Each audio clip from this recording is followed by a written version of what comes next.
Anthropic engineers have recently published an article on how to manage context when prompting the new Claude 5 models, and what they found was that they were actually constraining the models. So they ended up deleting around 80% of Claude Code's system prompt without any loss in the output quality.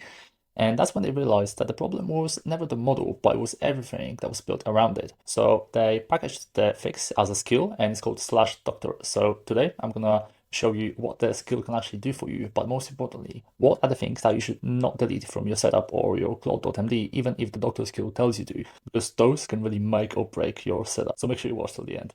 And let's start with some stats here. So as I said, they deleted 80% of Claude Code's system prompt, and they've noticed 0 to none effect on the actual coding scores. And just to visualize what the issue actually is. So if you have something like a 1,000-line long Claude.md, you're likely spending around 10,000 tokens before you even type a single word. So this is what gets loaded at every single conversation start. And if it's that long, a lot of it is most likely stuff that you need maybe once a month, once a year. And you can imagine that most of that is probably something that you don't actually need in there.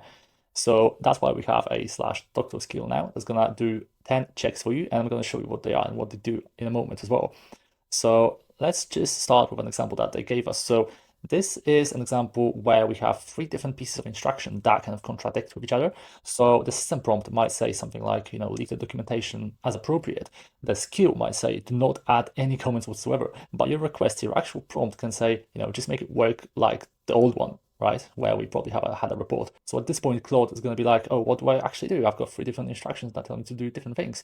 So it will most likely be able to arrive at the correct answer eventually, but all of the time, reasoning, and tokens that get spent for Claude to arrive at the answer would be much better spent on writing actual code or helping you answer the question. And the other example that I have is CLAUDE.md. So just to illustrate the point here, whenever you have something like a 1,000-line long CLAUDE.md, you're likely spending anywhere between 7 to 10,000 tokens with every single prompt, because that's what gets loaded every single time you chat with Claude. But take a look here. If you have a nice and clean Claude.md with only the specific guidance and the list of skills in there, you're likely spending around 50 tokens. So you can see how that compares to 7 to 10,000.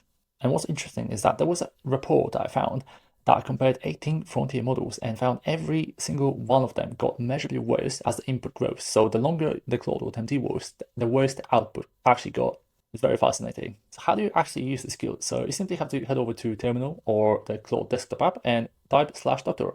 So it works in both Terminal and the app. So if I do /doctor, you can see I've got a little definition here. So health check the user's Claude Code setup, fixes issues, diagnoses health, etc. You can read through it if you wish. So what that's going to do is that's going to analyze the setup and come up with a report for you. So here's the /doctor that I run on my other machine where I do a little bit more work. And you can see that it found some of the skills that I didn't even know I had. So those are like NA10 related. So those were loaded at every conversation start as well. And those are tiny, so I was spending around 400 tokens, so not much at all. But you can imagine that if you had, I don't know, 10 or 20 other skills that you didn't even know you had, that would be consuming all of those tokens at every conversation start.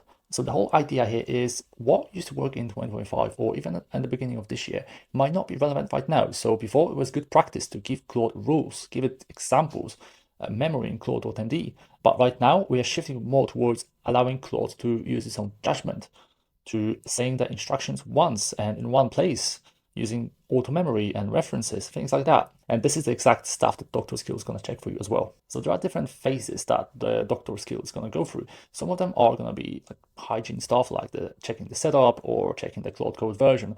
But the actual meat of it is the context. So unused skills, MCP servers, plugins, those can consume tens of thousands of tokens. It's also going to check your Claude.md, as I said before, any context-heavy extensions, and so on. So you can see here the number of tokens you are likely to be spending on something like MCPs. So it's 25,000. This is quite normal. I think mine was about 50,000 before I actually ran the command.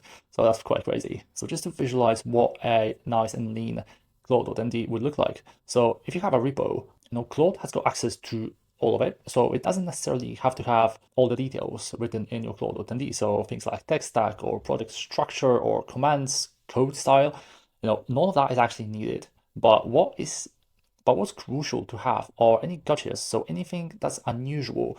So things like this here, anything that Claude isn't likely to be able to figure out on its own quickly enough.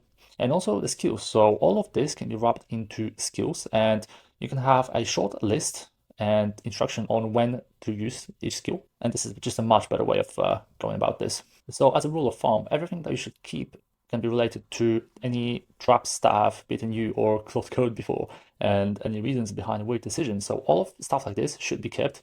But in terms of what to remove, any tech stack and dependencies, any rules restating good practice, so anything like that can just be packaged as a skill if needed. But this is the key here. So if you have anything that involves money, compliance, any kind of laws and rules, all of that should be kept anyway, even if the doctor skill tells you to remove it, because this can literally make or break your setup. If you have anything that's obviously related to compliance, you just have to make sure that you get it right.